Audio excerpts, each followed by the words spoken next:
So, mag-recap muna tayo sa mga nangyari in the previous chapters, okay? So, makita natin dito sa pinag-aralan natin na parang mission accomplished yung initial na goal nila. Yung binigay sa kanilang goal ni Jesus Christ na ipakalat ang gospel sa Jerusalem. Kung matatandaan natin, buksan niyo yung mga Bible niyo, dito sa Acts chapter 1 verse 8, ito yung sabi ni Jesus Christ sa kanila, di ba? But you will receive the power when the Holy Spirit has come on you, and you will be my witness in Jerusalem, in all Judea and Samaria, and to the ends of the earth. So, sa pagtatapos ng chapter 5, parang na-accomplish na nila itong first phase 1 ng inutos sa kanila ni Jesus Christ. Tignan natin yung sinabi ng mga religious leaders dito sa chapter 5 verse 28. So hindi ba't pinagbawalan na namin kayong mangaral tungkol kay Jesus? Pero tignan niyo ang inyong ginawa. Kumalat na ang inyong aral sa buong Jerusalem. At kami pa ang pinagbibintangan ninyong pumatay sa kanya. So dito, makikita natin sa sinabi ng mga religious leaders na talagang kalat na sa buong Jerusalem ang message ni Jesus Christ. So masasabi natin, phase 1, finish. So dito, ang susunod na sa phase 2, ito ang Judea and Samaria. So kailangan na lumabas ang gospel papunta ng Samaria and Judea. So tapos na sila sa Jerusalem. So ano yung magiging dahilan? Paano maipapakalat dito outside Jerusalem ang gospel message? Papasok si Stephen. Ang pagkamatay ni Stephen ang magiging catalyst para kumalat ang gospel. Okay, di ba? Dito sa pagkamatay ni Stephen, siya ang pinakaunang Christian martyr. Sa pagkamatay ni Stephen, maraming natakot na. Pagkamatay ni Stephen, after ng chapter 7, sa chapter 8, papasok si Saul, si Apostle Paul. So magsisimula na ang persecution dito sa mga early Christians. So ang tendency, dahil concentrated sila sa Jerusalem, ano mangyayari? Dahil huhulihin na sila dito, kailangan nilang mag-alisan. So sa pag-alis ng mga Christians na to sa Jerusalem, kumalat sila ngayon. So lumabas sila ng Jerusalem at paglabas nila, bit-bit nilang lahat ang gospel message. So yan ang phase 2. Ang naging catalyst ay si Stephen. Okay, so ngayon, balikan natin yung mga nangyari doon sa last week na diniscuss ni Brother Raymond. Last week, andito yung pinag-aralan natin dito, yung pinili, yung 7. Yung 7 mga deacons. At kasama dyan si Stephen. So, siningle out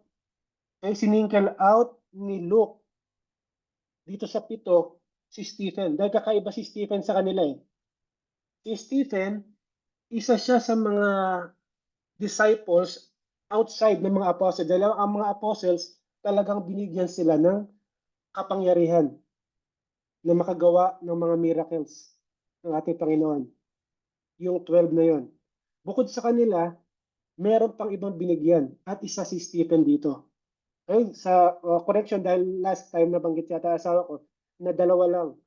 So 3 sila. Okay? Andyan si Stephen, nandyan si Barnabas, at nandyan si Philip.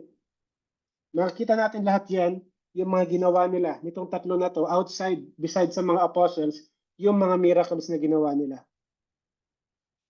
So dito focus tayo, nag-focus din si Luke dito kay Stephen. So dun sa last part, sa chapter 6, verses 8 to 15, so sinabi ni Luke na si Stephen is full of grace and power at gumagawa rin siya ng mga great wonders and signs. Ito yung sinabi naka-record dito sa sulat ni Luke. Dahil ngayon sa mga ginagawa niya, syempre mapapansin siya, mapupunta sa kanya atensyon nitong mga, sino ba yung mga naka-address dito? Kung matatandaan nyo. Sino yung mga kasama dito? Ito yung mga Hellenistic Jews. Si Stephen, isa siya sa mga Hellenistic Jews. Okay? Hindi siya taga Jerusalem. Hindi siya Hebraic Jew. Isa siyang Greek-speaking Jew. Okay? So, ito, si Stephen, pinoproclaim niya yung message about Christ dito sa mga Hellenistic Jews. Dahil sa pagpipreach niya na to, nagkaroon ng opposition, mga kumokontra sa kanya. Mostly dito sa mga taga Freedmen's Synagogue.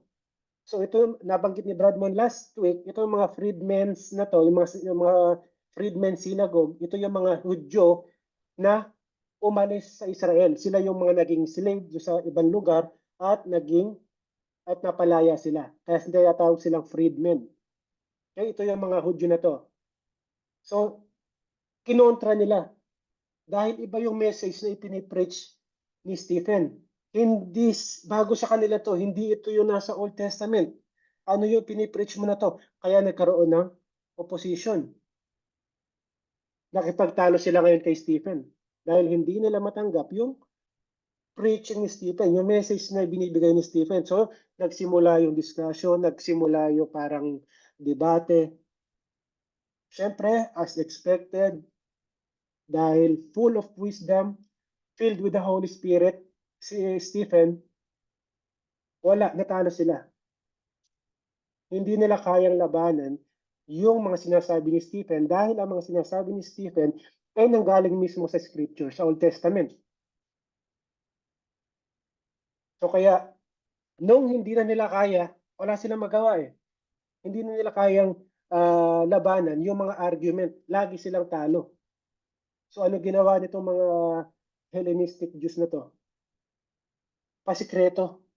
Kinausap nila itong mga kasamahan nila. At sinasabi nila na itong tao na to, itong si Stephen nga, may sinasabing hindi maganda laban kay Moses at laban kay Yahweh. Ito yung mga pinapakalat nila na kasinungalingan. So naniwala, parang inudyukan nitong mga tao na to, mga ibang Hellenistic Jew, yung mga tao na kasama nila, umabot hanggang doon sa mga elders, nakaabot sa mga scribes. So ano mangyayari? Nung umabot na doon sa level na yon, pinahuli ngayon si Stephen. Gaya ng ginawa nila kay Peter at kay John, di ba? Nung nangangaral sila. Pinahuli si Stephen. Dinala siya sa Sanhedrin, katulad ng ginawa kay Peter. So ano pa? Ang accusation sa kanya, blasphemy against Moses, against God. Tapos ano pa, bukod doon, nagdala pa sila ng mga false witnesses para lang idiin itong si Stephen. Ang sabi, hindi tumitigil na pagsasalita to against laban sa temple at sa kanilang law. So apat ang accusation kay Stephen. Blasphemy. Alam naman natin ang blasphemy, ano ang ano dito? Ano ang sentence dito? Death penalty. Tingnan natin. Blasphemy against Moses, blasphemy against God, the temple, and the law. Napakabigat na paratang. Dahil itong mga to, ito ang sentro ng kanilang society. Pag may sinabi kang hindi maganda, isa man sa mga to, blasphemy yan, automatic, papatayin ka. So, tignan natin dito.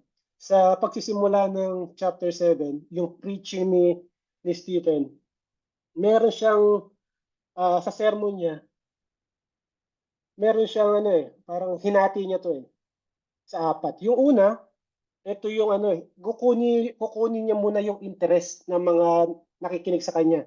Hindi siya aatake agad. Hindi niya kaagad dedepensahan yung sarili niya. Okay? Baka kasi yung iba dito, madismaya, hindi maging interesado. So, kukunin niya muna yung attention nila, kukunin niya kung ano yung interesado sa kanila. So, para makuha niya yung attention, ma-focus sa kanya ang atensyon ng lahat ng nakikinig. Ang favorite subject nitong mga Hudyo is yung history nila, yung pinagmulan nila, simula kay Abraham. So, pag yan ang topic, all ears itong mga Hudyo. So, pangalawa, sasagutin niya yung mga accusations sa kanya, yung mga charges sa kanya, yung pagbablaspheme niya, pagsasabi niyang hindi maganda, yung panlalait niya dito sa apat na to. Pangatlo, ito yung babalik ka rin na niya yung sitwasyon. Kasi dito pinaparatangan siya eh. Ngayon, sa pangatlo, ibabaliktad niya ngayon ang sitwasyon. Si Stephen naman ang magpaparatang sa kanila.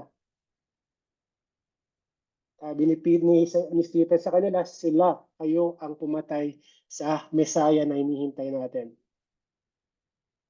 So hindi po pwedeng pakawalan. Hindi pwedeng hindi sabihin ni Stephen to eh. Hindi lang niya dinedepensa yung sarili niya against blasphemy, kundi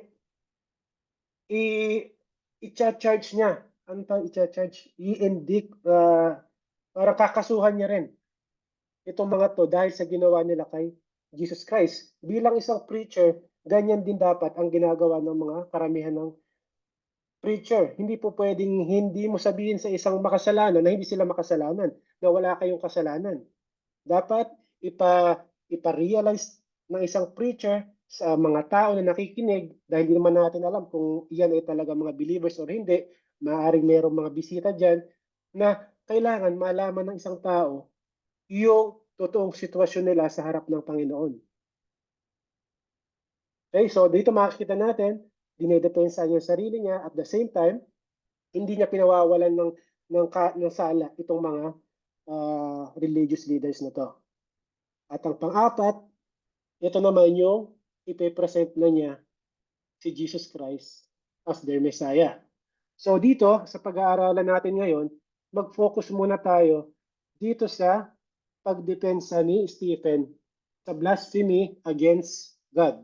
Dahil ito ang pinaka-importante. So hindi niya nilalapastangan ang pangalan ng Diyos. So ituloy natin. So i-open niyo yung mga Bibles niyo. So magsimula tayo sa verse 1. So itong verse 1, itong chapter 2, verse 2 to 53, parang ano lang to eh, parang ikinokot lang, kinukwento, binabalikan ni Stephen ang Old Testament. So familiar sila dito. So wala tayong masyadong pipigayin o may papaliwanag, kundi i-ano lang natin, babalikan natin yung history ng Jewish people, yung mga Israelites, kung ano nangyari. Okay? Sa verse 1, ang sabi dito, ano ba, sa pagtatapos ng verse na chapter 6, hindi ba inakusahan si Stephen dito? Yun nga, inaakusahan siya ng blasphemy. So pagkatapos ng accusation, ng prosecution, itong mga freedmen synagogue na to, pagkatapos ng accusation sa kanya, tapos na. Okay, ngayon, ang focus ng mga Sanhedrin napunta kay Stephen. So sabi ng Sanhedrin, ng high priest, so anong sagot mo dito? How do you plead? Guilty or not guilty? Yan yung dito sa verse 1. Guilty ka ba o hindi sa mga accusation, sa mga paratang sa iyo ng mga Hellenistic Jews na to?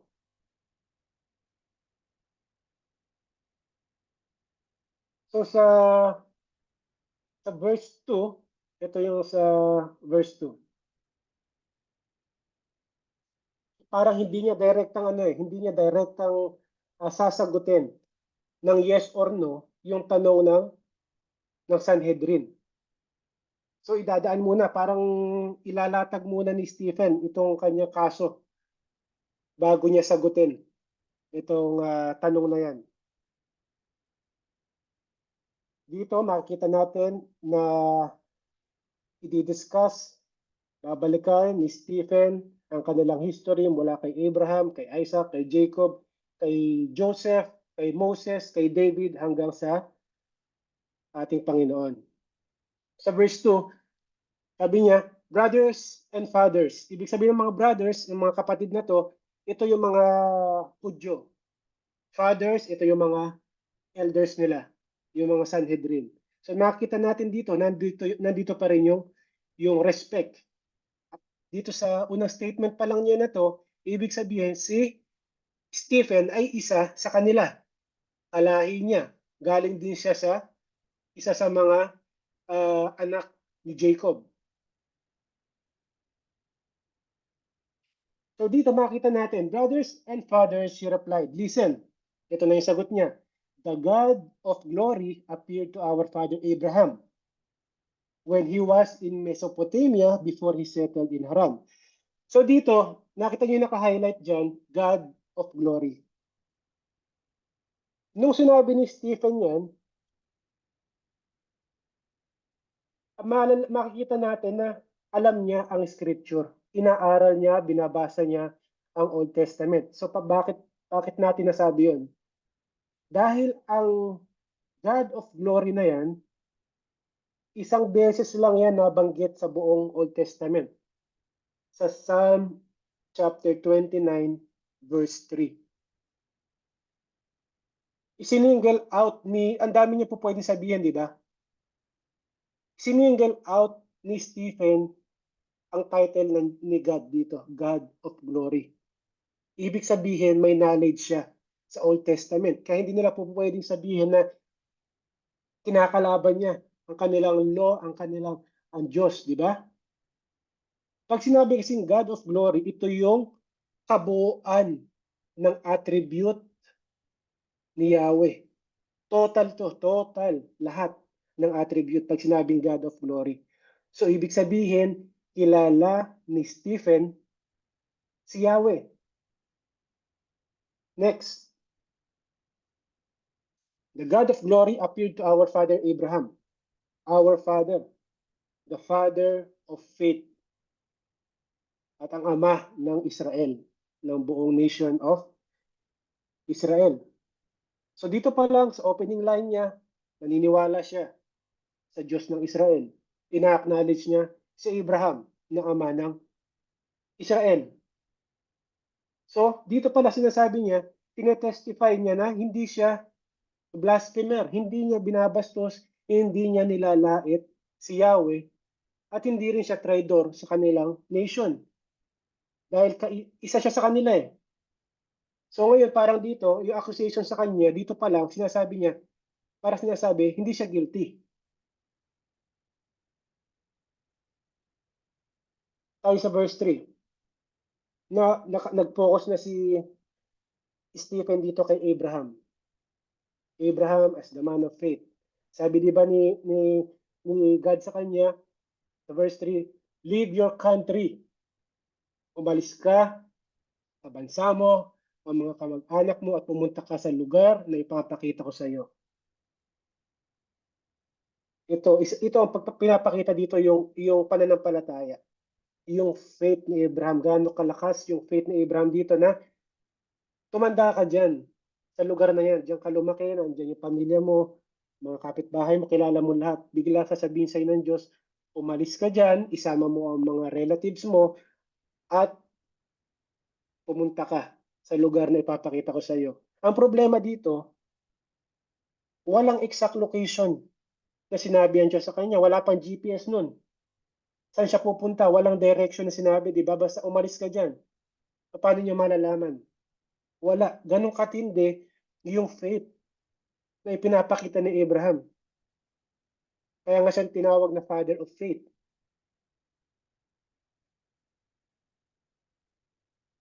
Sa verse 5, sa verse 4, sabi niya, kaya umalis si Abraham sa bayan ng Chaldeans. At Doon siya nanirahan sa Haran. Pagkamatay ng kanyang ama, pinapunta siya ng Diyos sa lugar na ito na tinitirahan natin ngayon, which is yung Israel. So ipapakita ko sa inyo yung map na kung saan nag-journey si Abraham mula sa Ur of the Chaldea. So ito kung makikita nyo, dito sa right part ng screen nyo, ito yung Ur. Ano ba yung aking pointer? Saglit lang.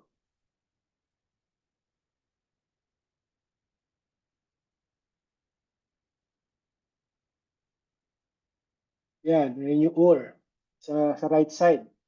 So tinawag siya dyan at pumunta sila sa Haran.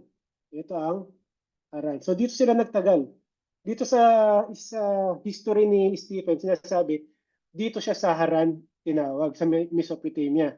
So para sa sinasabi parang may conflict daw. So hindi, bali pangalawang tawag na to. Bali pangalawang tawag na to kay Abraham. Dahil dito sa Haran, kasama niya yung mga relatives niya dito. Kasama niya dito ang kanyang pamilya, ang kanyang ama. At dito nga namatay si Tera, yung kanyang tatay.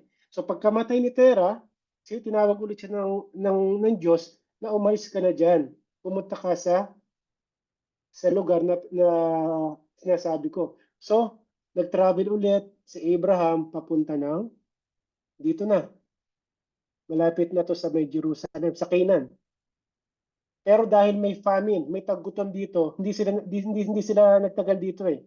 Umalis at nagdiretso sila papunta ng Egypt dito. So after niyan, saka pala sila bumalik at nagstay dito sa area na to, which is isa sa Promised Land. So yan yung journey ni Abraham. So sa verse 5,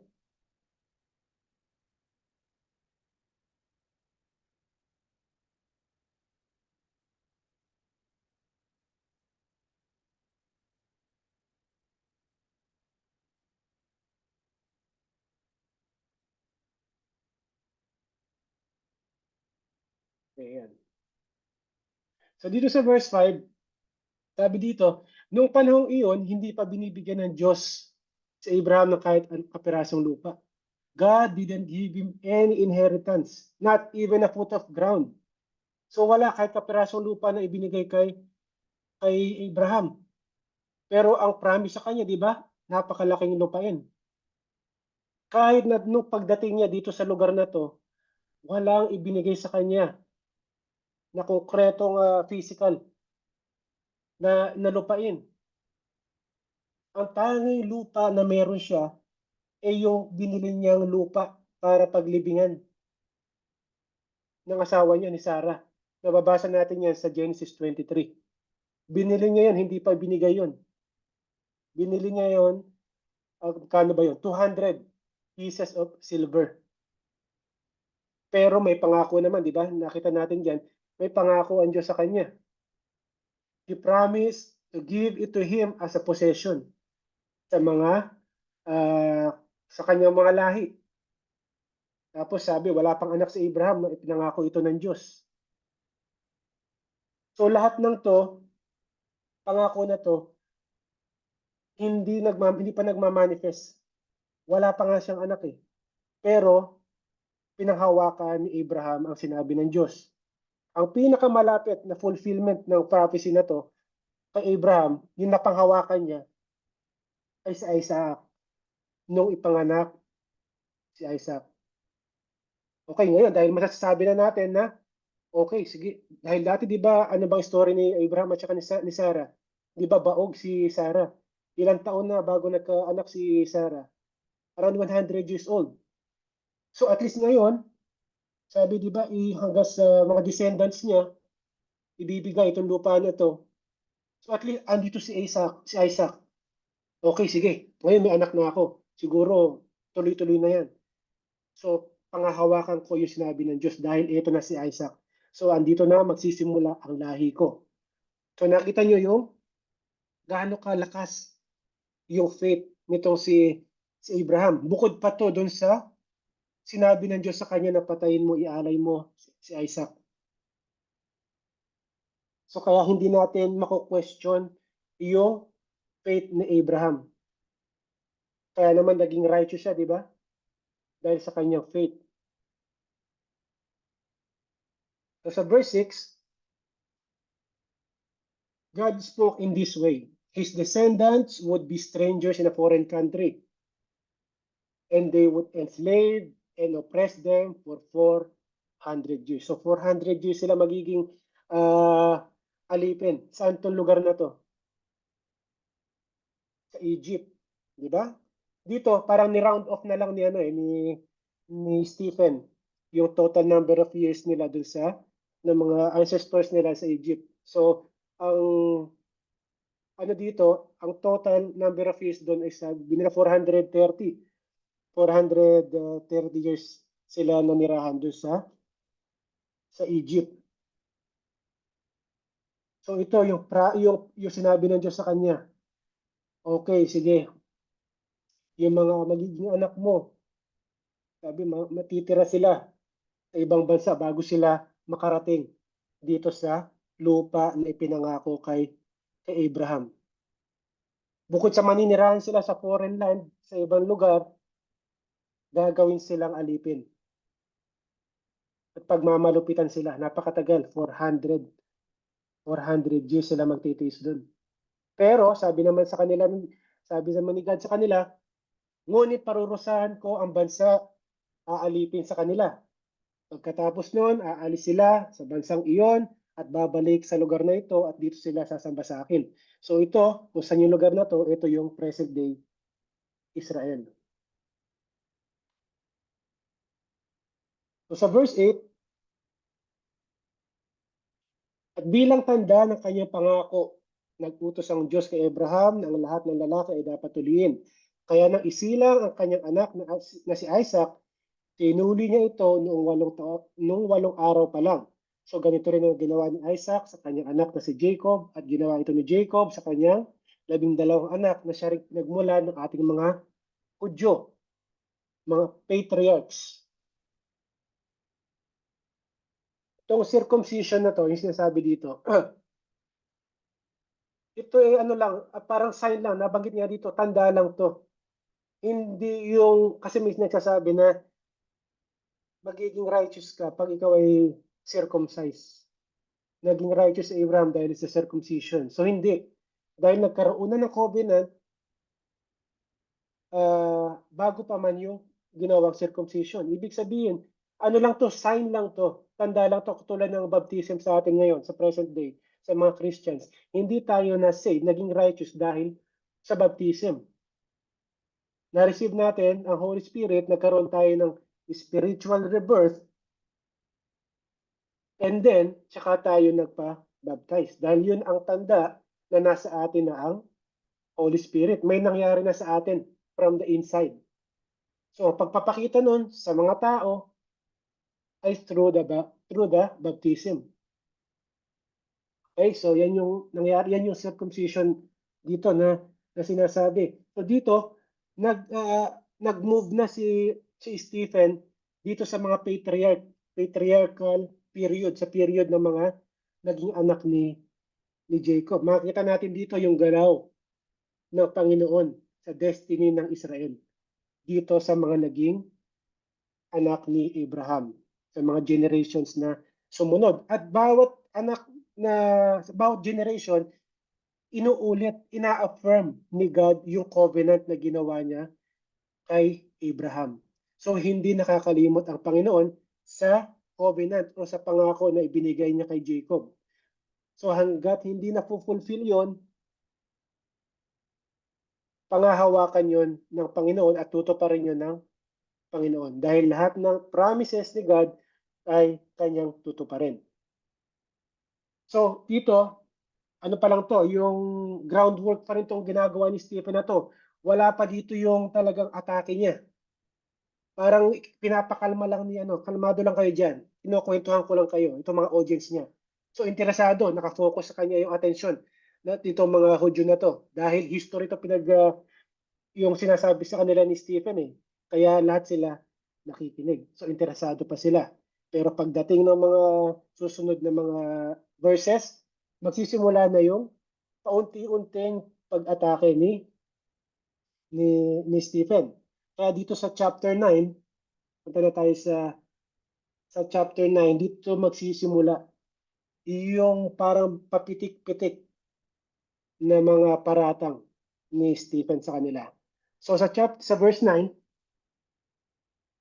the patriarchs became jealous of Joseph and sold him into Egypt. Dito muna tayo sa mga patriarchs. Sino ba itong mga patriarchs na to? Okay, ito yung mga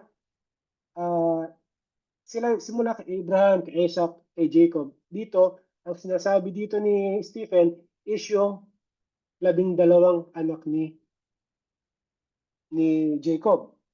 So, kung hindi nyo pa alam, kung hindi nyo kilala yung mga naging anak ni Jacob, so magkaroon tayo ng quick review dito sa ating Old Testament kung hindi nyo pa nabasa. So ito sila, yung 12 tribes of Israel. So nagsimula kay Abraham, anak si Isaac, then anak ni Isaac, si Jacob. Okay ngayon, ang dami naging anak ni Jacob, di ba? So papaano nakilala ni Jacob si Rachel? Di ba? Yun nga, nung niloko ni Rebecca at saka ni Jacob si Isaac, di ba naibigay yung blessing dito kay Jacob instead na kay Esau. So nagalit si Esau, anong ginawa niya? Gustong patayin ni Esau si Jacob. Sabi ni Rebecca, umalis ka dito. Doon ka muna, pumunta ka sa kapatid ko. Doon ka muna mag-stay, palamigin mo muna yung ulo ng kapatid mo. Okay, so yan nangyari. Pagpunta niya doon, nakilala niya si Rachel. Nakita niya si Rachel at na-inlove siya dahil sa ganda ni Rachel. So, gusto mapangasawa ni Jacob ng si Rachel.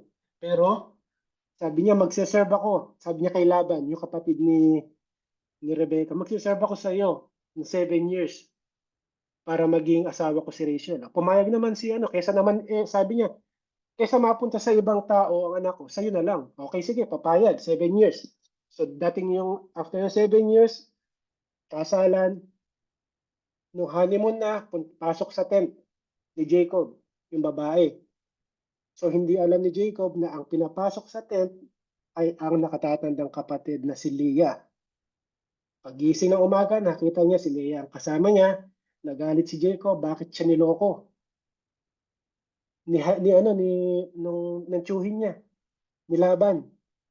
May hindi sinabi kay Jacob na may tradisyon dito sa lugar nila na hindi po pwedeng mag-asawa ang nakababatang kapatid hanggat hindi pa nakakapag-asawa ang mas matanda. So parang naloko, naisan si Jacob. Dahil kasi si Leia meron siyang defect sa mata. Hindi natin alam, di sinabi ko ano yun, kung kirat ba siya o ano. Basta sa mata may diferensya si Leia. May deformity sa mata. Okay? So ayaw pumayag, sabi ni gusto ko mapangasawa si Rachel, hindi si Leia. Sabi na tatay nila, nilaban, okay, sige, tapusin muna natin yung celebration, yung 7-day wedding celebration. After ng 7 days, okay, bibigay ko sa iyo si Rachel.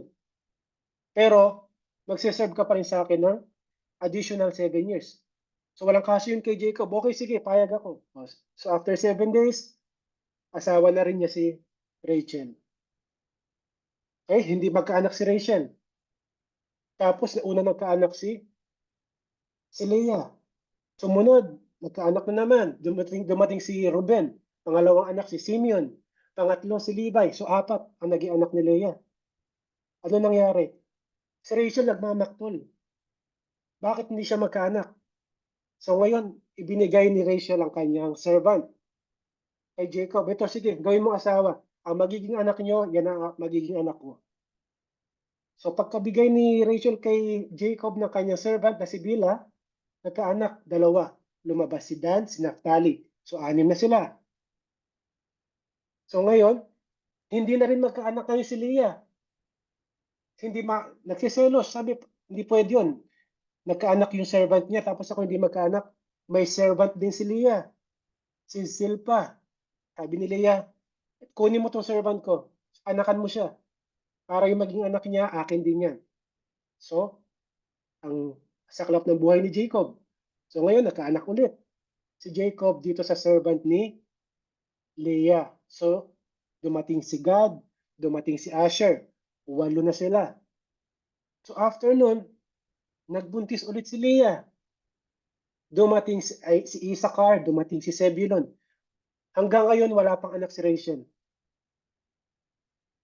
So ngayon,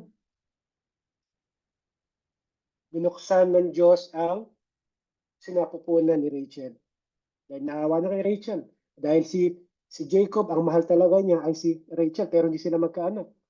So ngayon, nagkaanak na si Jacob at si Rachel. At yan nga, lumabas ang una, si Joseph. At ang pangalawa ay si Benjamin.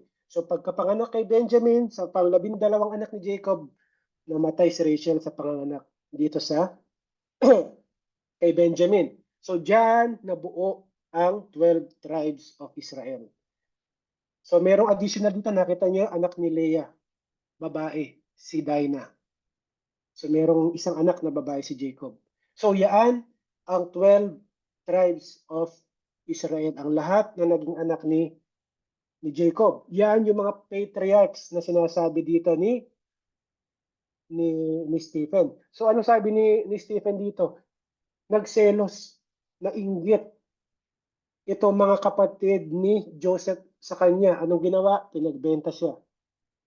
Pinagbenta siya doon sa mga Midianite raiders at dinala siya, pinagbenta doon sa Egypt. So, sa ginawa nito ng mga kapatid ni Joseph, sa mga patriarch, sa mga ninuno nila, sa paggawa nila nito, ibig sabihin nito, pinapakita nito, yung rejection nila, nireject nila yung pinili ng Diyos para sa kanyang purpose. Merong trabahong kailangan gawin si Joseph, kaya siya ang pinili ng Diyos. Pero nireject ng mga kapatid niya, itong si Joseph. So ito yung subtle na pagpitik-pitik, ito na paunti-unti yung accusations ni Stephen. Okay? Hindi pa nararamdaman to ng mga nakikinig sa kanya. So katulad nito, hindi nila alam na may special purpose si Joseph. So parang yung patriarchs na to, ito yung illustration ng pagiging blind, pagiging bulag ng Israel pagdating dito sa kaso ni Jesus Christ. Diba? Hindi nila alam, hindi nila kilala si Jesus Christ pala ang hinihintay nila Messiah na magsisave sa kanila. So nakikita nyo yung analogy, yung parallelism ni Joseph at saka ni Jesus Christ. So dito makikita pa natin later on yung mga pagkakaparehas. So nilinaw ni Stephen dito na itong mga patriarchs na to, yung mga kanilang mga ninuno, guilty sila.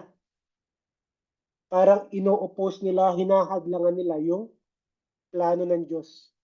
Dahil nga dito sa pag-reject nila kay Joseph. Dahil nga una, gusto nga nila patayin, di ba?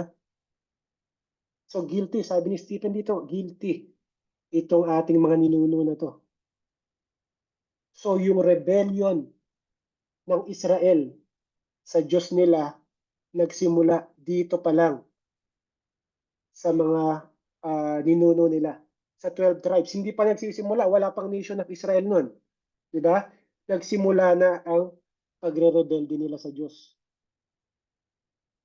So ganito rin yung yung ginagawa nito mga nag-aakusa kay Stephen na ginawa ng mga ninuno nila. At yung pag-accuse kay Stephen falsely para lang mamatay or mapatay si Stephen. Ito mga same guys, ito mga parehas na mga tao na to. Kung babalikan natin, siguro wala pang ilang buwan, di ba? Nung ipapatay nila si Jesus Christ, itong Sanhedrin. Mga ilang linggo pa lang na nakakaraan yan. Ganito rin yung ginawa nila, di ba? Bakit nila pinatay si Jesus Christ? Di ba dahil sa inggit? Tingnan natin yung yung sa sinabi dito sa Mark 15:10. So sinabi niya ito sapagkat batid ni Pilato na inggit lamang ang nag-udyok sa mga punong pari upang isakdal si Jesus. So nakita niyo, no? Dahil sa inggit. Katulad dito, yung sinabi niya dito sa verse sa verse 9 nga, dahil sa inggit, dahil sa selos. Gusto nilang patayin si Joseph. Pero hindi nangyari na pinatay nila, ibinenta na lang nila dahil sa inggit. So ang buhay ni Joseph ay halos parang ito yung nakikita natin yung buhay ni Jesus Christ sa buhay ni Joseph. Si Joseph, siya yung parang type ni Jesus Christ in the Old Testament. Okay? Sa Old Testament, sige, balikan natin. Yung mga prophecy, dalawang klase ang prophecy sa Old Testament. Nandiyan yung verbal prophecy, niya sabi, tingnan natin, mga example niyan. Sa Isaiah 9:6, for a child will be born for us, a son will be given to us. So alam natin kung sino yan. Prophecy yan. Sa Micah 5:2, but you, O Bethlehem, Ephrata, are only a small village among all the people of Judah, yet a ruler of Israel. Sino tinutukoy dito? Si Jesus Christ. Whose origin are in a distant past will come from you on my behalf. Isaiah 7:14, therefore the Lord himself will give you a sign. See, the virgin will conceive, have a son, and name him Emmanuel. So alam natin kung sino yung tinutukoy sa mga prophecies na to. Si Jesus Christ. Yan yung mga example ng verbal prophecy. So ngayon, ito yung pangalawang type ng prophecy. Prophecy in type. O halimbawa, yung mga pinapatay na tupa sa Old Testament, sino ang sinisimbolize nun? Si Jesus Christ, the final sacrifice, the Lamb of God who will take away the sin of the world. Diba? Lahat ng mga tupa na papatayin, ito yung gagawin ni Jesus Christ once and for all. Siya yung final sacrifice. Napansin ninyo, pagkamatay ni Jesus Christ, di ba nawala ang temple? No AD 70? Dahil wala ng lamb na kailangang i-sacrifice, dahil wala ng ibang lamb na tatanggapin ang Panginoon para sa paghuhugas ng kasalanan. Dahil ginawa na ni Jesus Christ. Kaya nga di ba bago mamatay si Jesus Christ, ang sabi niya, it is finished. Bayad na ang mga kasalanan ng mga tao na maniniwala sa Kanya. Pangalawa, yung Noah's Ark. Ito parang type din, picture ni Jesus Christ. Salvation. Di ba? Ang tanging mga pumasok lang dito sa ark, sa nag-iisang pinto sa ark na to ang nasave. Doon sa wrath ni God. Ano ba yung wrath, yung sinisimbolize nun? Yung flood, di ba? Naligtas sila dahil dito sa ark.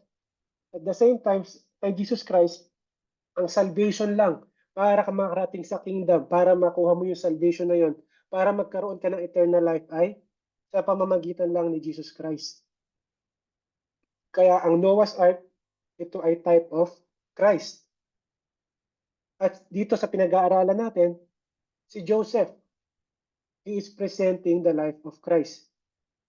Yung mga pinagdadaanan ni Joseph ngayon, makikita natin yan na pagdadaanan ni Jesus Christ. So, tuloy natin. So, ito, binenta siya sa Egypt. Pero, dito tuloy natin, but God was with him. Iniligtas siya ng Panginoon. And rescued him out of all his troubles dahil may purpose ang Panginoon kay Joseph.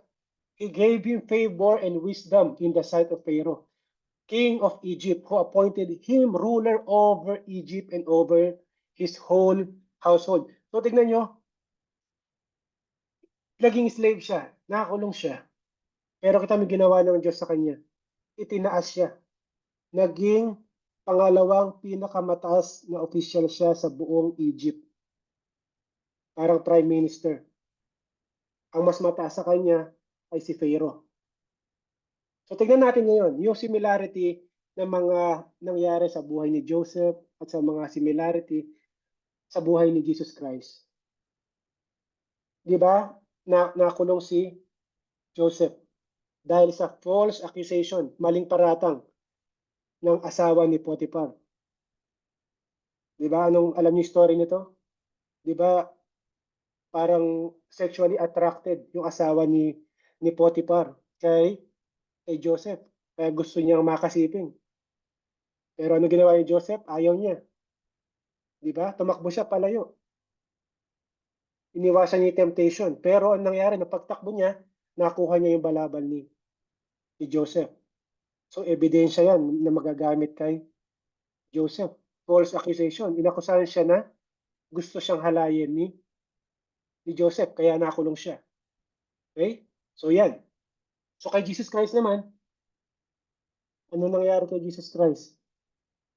He was condemned to death dahil sa false witnesses. Para lang mapatay siya, di ba? Kung ano-anong istorya ang ginawa nila. Kumuha sila ng mga false witness na gigibain niya yung temple, mga ganyan, di ba? Nasabi niya sa Diyos, mga ganyan. False witnesses. So parehas ng kaso ni Joseph. Sunod, pinakawalan ni God si Joseph doon sa kulungan at inappoint siya sa higher position, higher office, pangalawa sa pinakamataas sa Egypt, sa right hand of Pharaoh. So ano ginawa ni Jesus ni God kay Jesus Christ? God freed Jesus Christ from the prison of death. Bukod doon, ano pa? Pagkabuhay niya, umakyat siya sa langit. Saan siya umupo? Sa kanan ng Diyos Ama. God exalted Jesus Christ. So parehas na nangyari sa kanila ni Joseph. Sunod, yung nangyari kay Joseph na binenta siya ng kanyang mga kapatid. Ano yung naging effect nun? Naging outcome ng ginawa ng mga kapatid niya. Hindi man nailigtas sila sa physical death. Bakit? Dahil nagkaroon ng taggutom. Dahil namumuno si Joseph doon sa Egypt, dahil sa wisdom na binigay sa kanya ng Diyos, dahil siya ang pangalawa sa pinakamataas doon, gumawa siya ng paraan para mapaghandaan yung taggutom. Dumating yung time, nagkaroon ng famine, taggutom. So, pumunta itong mga magkakapatid sa Egypt para kumuha ng makakain. So, nailigtas ni Joseph physically from death ang mga kapatid niya dahil merong makakain during the time of famine or taggutom. So kay Jesus Christ naman, nailigtas niya ang kanyang mga kapatid spiritually from death. Nailigtas niya from spiritual death. Sino ba yung mga kapatid ni Jesus Christ? Tayo, yung mga believers, di ba? Siya ang ating elder brother. Dahil sa kanyang pagkamatay, dahil sa ginawa sa kanya, ang outcome nun, nagkaroon tayo ng salvation. So, dito, ano nangyari sa pagkamatay ni Jesus Christ? Jesus Christ completed the plan of redemption. Kung sino yung maniniwala sa Kanya, sino yung magre-repent sa kanilang mga kasalanan, ay makukuha ang eternal life. So nakita nyo yung mga similarity, yung parallelism sa mga nangyari sa buhay ni Joseph at saka sa buhay ni Jesus Christ. So kaya sinasabi dito, Joseph is a prophecy of type. Okay? So nakuha nyo? Yung buhay ni Joseph, sumasalamin sa naging buhay ni Jesus Christ.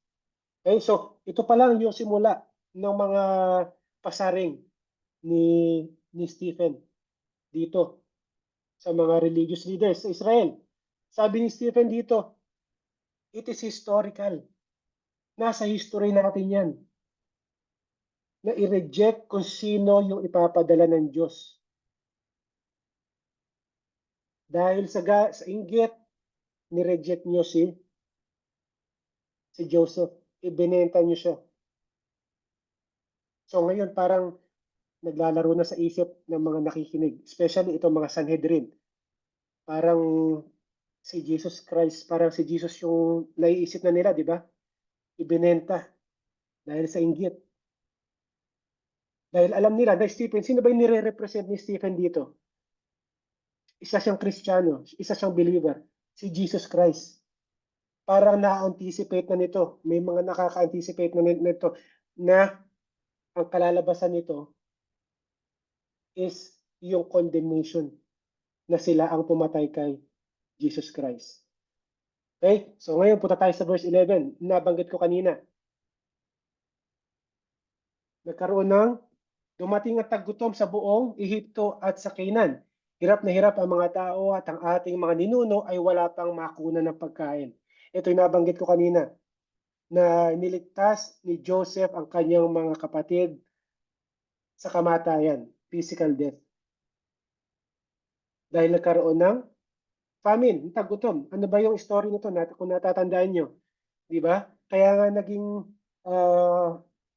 kanang kamay ni Pharaoh si Joseph dahil si Joseph ay nakakapag-interpret ng mga panaginip. Merong panaginip yung Pharaoh na walang makapag-interpret, di ba?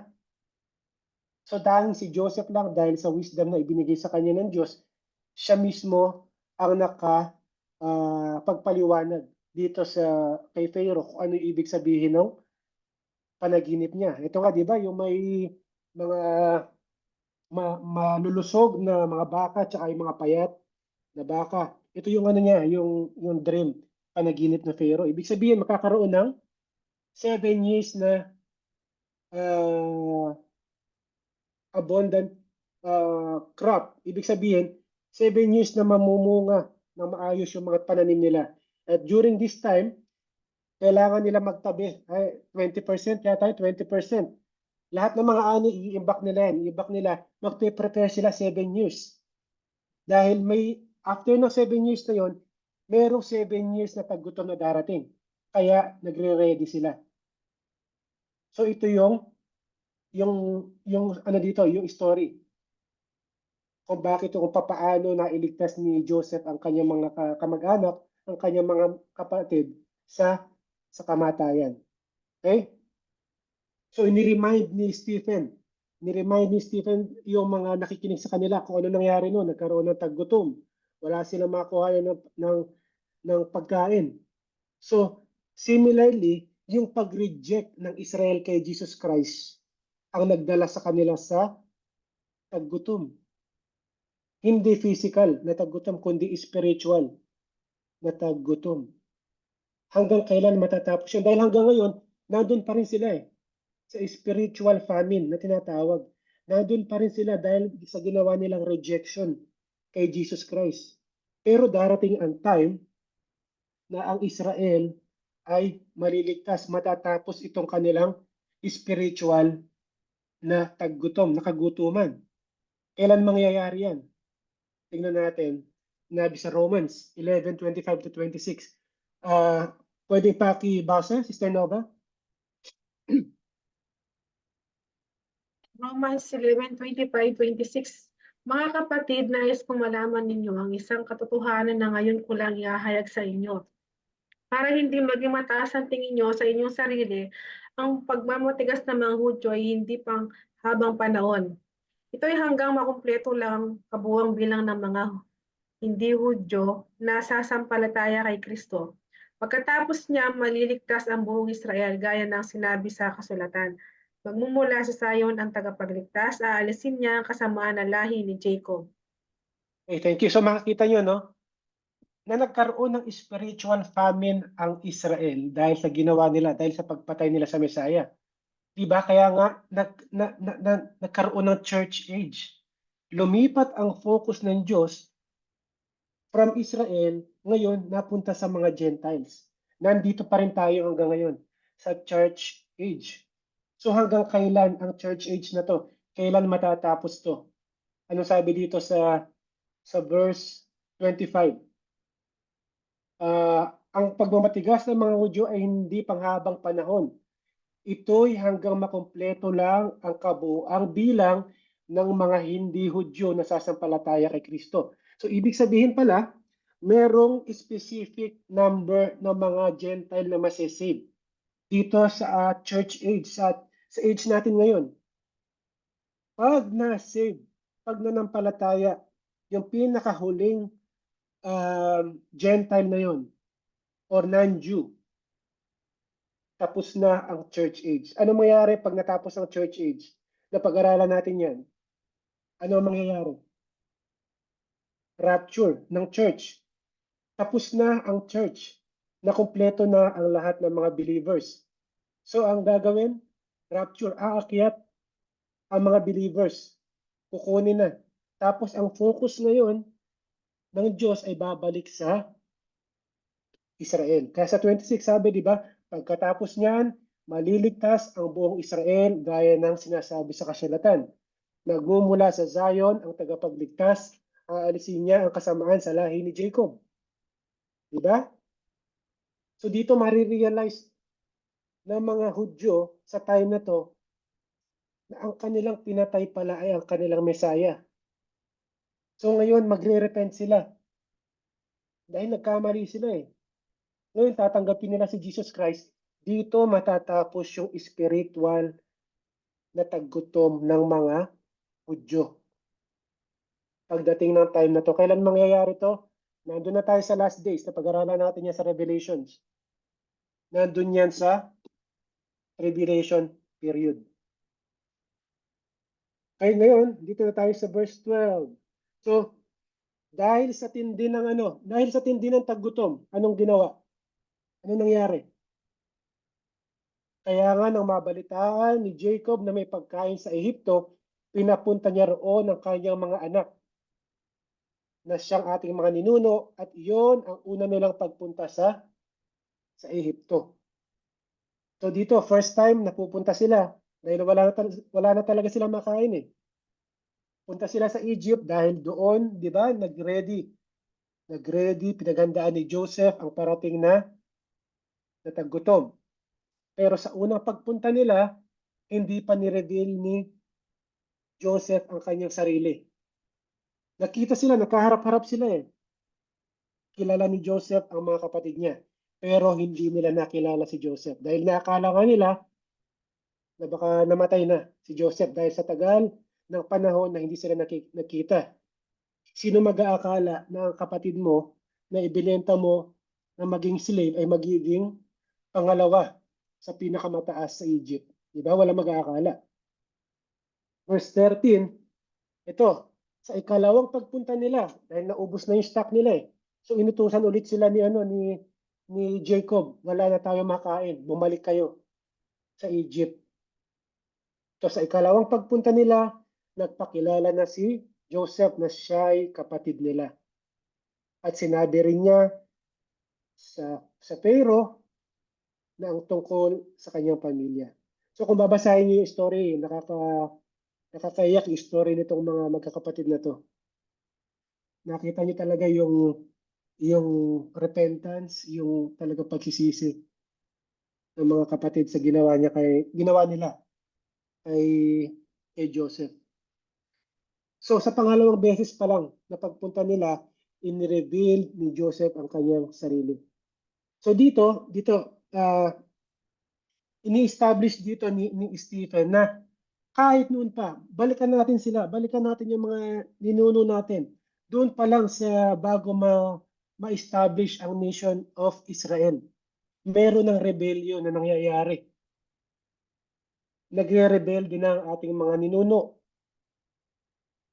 doon sa isang pinipili ng Diyos. Di ba? Nangyari yan kay Joseph. Ngayon, madidiscuss yan next week kay Moses. Walang nagbago. Ginawa rin nila kay Moses yan. Di ba? Natandaan nyo nung nag-offer si Moses doon sa mga Israelites, di ba?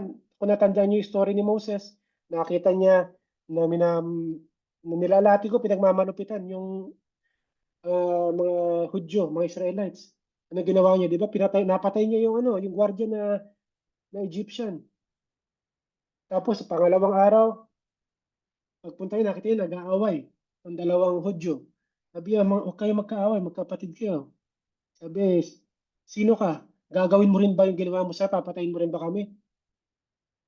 So dito nag-o-offer na si Moses na ililid sila in a way. Pero ang sabi nila, hindi ka namin kailangan. Hindi ka namin kailangan na sino magsabi sa'yo na pampamunuan mo kami. Gagawin mo rin ba yung ginawa mo sa amin doon sa Egyptian na pinatay mo? So nireject din nila si Moses. Ano yung ginawa ni Moses? Baka malaman ng Pharaoh ginawa niya, papatayin siya, takbo siya. Punta siya doon sa Midian. 40 years siya doon. So sa pangalawang balik niya, inutusan siya ng Diyos. Doon sa pangalawang balik niya, doon pa lang siya tinanggap ng mga Israelites. So nakita niyo dito, sa pangalawang beses na pagpunta at pakikita ng mga kapatid ni Joseph sa kanya, doon pa lang ni-reveal. At doon tinanggap, nag-repent, ito mga kapatid ni Joseph. Ganon din kay Moses. Sa una, hindi tinanggap. Pangalawa, tinanggap na siya. So nakikita niyo yung pattern.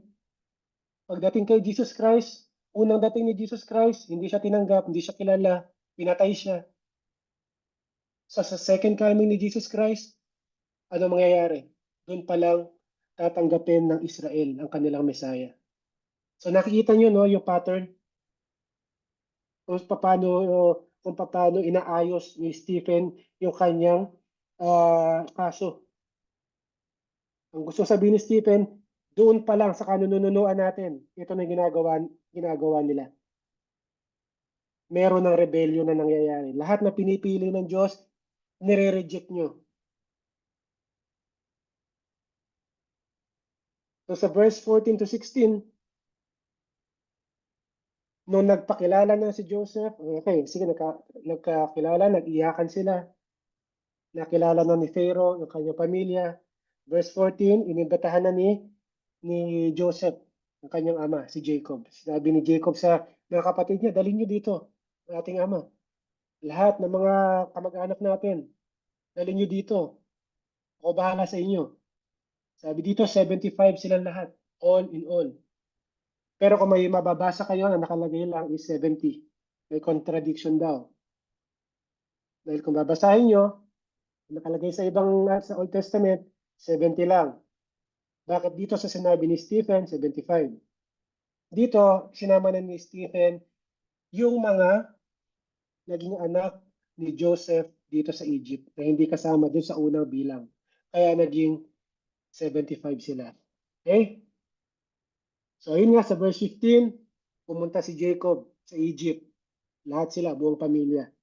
Sabi ni Stephen, he and our ancestors died there sa Egypt. Doon na sila lahat namatay. Dahil di ba 400 years sila. 430 years silang nag-stay dito sa Egypt. Tapos, namatay sila, yung mga buto nila, yung mga remains nila, binalik doon sa Shechem. Saan sila nilagay? Nilagay din sila doon sa libingan, doon sa biniling lupa ni Abraham.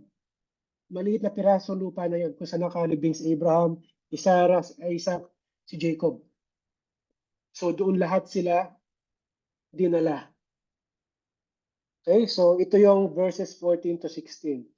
So dito nagtatapos yung part 1 ng history nitong mga Israelites. Okay, so dito paunti-unti pa lang, binibuild up pa lang ni Stephen yung kanyang kaso. So dito, ang dinedepensahan pa rin ni Stephen dito is yung paratang sa kanya na nilalapastangan niya, nilalait niya ang Diyos. So nandito pa rin tayo, no? Wala pa kay Moses. Yung defense niya kay Moses, yung paglapastangan niya kay Moses is yung susunod dyan. Dito sa verses 17 hanggang 36. Okay? So madidiscuss yan next week. So hanggang dito na lang. So dito muna tayo magtatapos at doon na tayo sa ating mga insights.